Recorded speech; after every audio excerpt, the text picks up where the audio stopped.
Guys, welcome back to my channel. तो आज की इस वीडियो में हम पढ़ने वाले हैं फीमेल एक्सटर्नल जेनाइटेलिया को।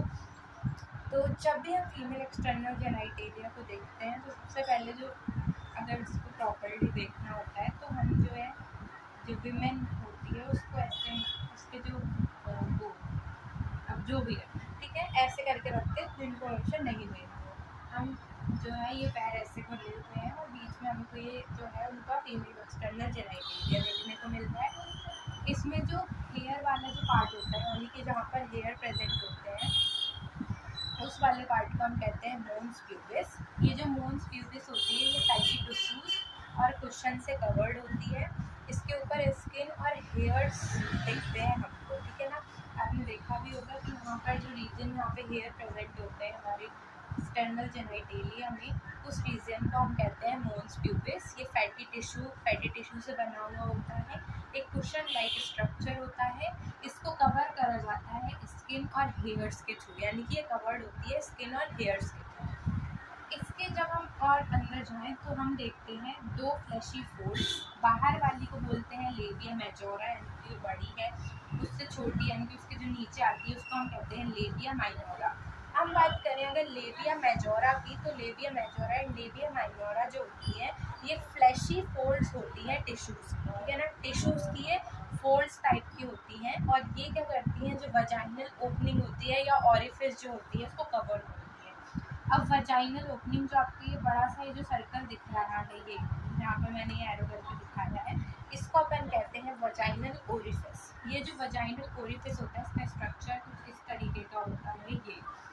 ये होता है स्ट्रक्चर वजाइनल ओरिफिस का। इसके ऊपर आप जैसे देख रहे होंगे ऐसे ऐसे कुछ बना हुआ है, ये मेम्ब्रेनस कवरिंग होती है जिसको हम कहते हैं हाइमन। तो ये जो वजाइनल ओरिफिस होता है ये हाइमन से कवर्ड होता है। हाइमन जो होता है वो मेम्ब्रेन होता है जो कि पार्शियली जो होती है वजाइनल ओपनिंग को कवर करता है। अब हम वजाइनल ओपनिंग के बाहर आए तो आपको यहाँ पर ऐसी कैविटी देखने को मिलेगी, देखिएगा ऐसी कैविटी आपको देखने को मिलेगी वजाइनल ओपनिंग में। यहाँ पर जिस कैविटी को हम कहते हैं वेस्टिब्यूल, ये कैविटी होती है वजाइना की। यहाँ पर आपको एनस देखने को मिल रहा है और ये हिप रीजन है, ठीक है। अब देखो ऊपर जो होते हैं लेबिया माइनोरा के, आप देखेंगे आपके एनसीईआरटी लिखती है कि जो लेबिया माइनोरा होता है यानी कि आपको ये जो छोटू सा स्ट्रक्चर दिख रहा है यहाँ पर दिखता है स्ट्रक्चर ऐसे। यहाँ पर जो स्ट्रक्चर देखने को मिलता है उसको हम कहते हैं क्लाइटोरियस। ये एक टाइनी फिंगर लाइक स्ट्रक्चर होता है जो कि अपर जंक्शन यानी कि ऊपर वाले जंक्शन में प्रेजेंट होता है लेबिया माइनोरा, यानी कि लेबिया माइनोरा के जो अपर जंक्शन है जहाँ पर दोनों जो लेबिया माइनोरा की जो फोल्ड्स हैं वो जाके जहाँ मिल रही है उसके अपर जंक्शन पर क्लाइटोरिस एक टाइनी फिंगर लाइक एक स्ट्रक्चर प्रेजेंट रहता है। ये रेक्टाइल होता है, ठीक है। हाँ, अब ये सब बता दिया। अब देखो, अब जो ये हाइमन होता है जो कि ये कवर कर रहा होता है वजाइनल ओपनिंग को, ये अगर जो फीमेल है अगर वो कॉइटस करती है विद मेल तो जो हाइमन होती है वो जनरली, क्योंकि जो पीनस होता है वो वजाइना के अंदर जाता है, तो हाइमन जो होती है वो जनरली कॉइटस के दौरान जो है वो ब्रेक हो जाती है कभी कभी। लेकिन कुछ केसेस में जो होता है हाइमन अगर कोई सडन जॉल्ट या कोई भागा दौड़ी वगैरह उचकना कर रही है कोई भी फीमेल्स, तो उनका जो हाइमन होता है वो उन केसेस में भी जो होता है रप्चर हो जाता है।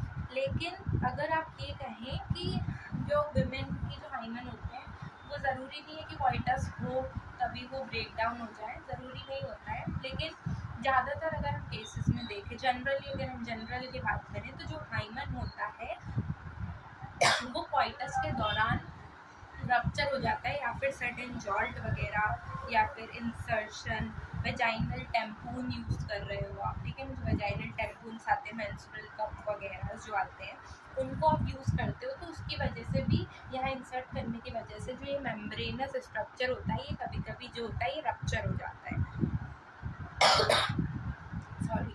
अब अब पुराने ज़माने में क्या माना जाता था, पुराने ज़माने में ये माना जाता था कि ये जो हाइमन, अगर कोई लेडी का जो हाइमन होता है वो रप्चर्ड दिखता है, ठीक है, अगर जैसे कोई कुछ पता नहीं कैसे पता चलता है, लेकिन अगर ये रप्चर दिखता है तो लोगों को लगता है कि वो जो फीमेल है उसने कॉइटस कर लिया है शादी से पहले, मतलब मान लो कि उसने कॉइटस कर लिया है, तो उसको ना बहुत उसकी वो होती थी, मजाक उड़ाते थे, सब करते थे। लेकिन अब ये प्रूफ हो चुका है कि हाइमन जो है वो इसीलिए रप्चर नहीं होता कि कोई जो फीमेल है उसने कॉइटस कर लिया है, ठीक है ना, सेक्स कर लिया है, मतलब सेक्स या कॉइटस एक ही चीज़ है, वो कर लिया है, तो उससे हम ये नहीं कह सकते कि दिस इज़ 100% श्योर कि हाइमन उसी की वजह से टूटता है। हाइमन और भी रीजन्स की वजह से टूटता है, जैसे कि आपके एनसीईआरटी में लिखा है। सो हाइमन जो होता है वो रिलायबल इंडिकेटर नहीं होता है वर्जिनिटी या फिर सेक्सुअल एक्सपीरियंस के, यानी कि हाइमन से आप किसी का अगर ब्रेक डाउन हुआ है हाइमन का फीमेल का, तो उससे हम ये नहीं बोल सकते हैं कि उसने सेक्सुअल एक्सपीरियंस किया है, ठीक है। So this was the video, I hope आपको फीमेल एक्सटर्नल जेनिटलिया समझ में आ गया होगा। प्लीज़ इस वीडियो को लाइक, सब्सक्राइब एंड शेयर ज़रूर कीजिएगा, एंड ज़्यादातर अपने फ्रेंड्स के साथ शेयर करिएगा, जिससे इस चैनल को थोड़ा सा वो मिले, जिससे जिन लोगों को मुझसे समझ में आ सकता है वो भी इस वीडियो तक पहुंच सके। तो do like, subscribe and share my video. जब तक के लिए bye bye and thank you so much.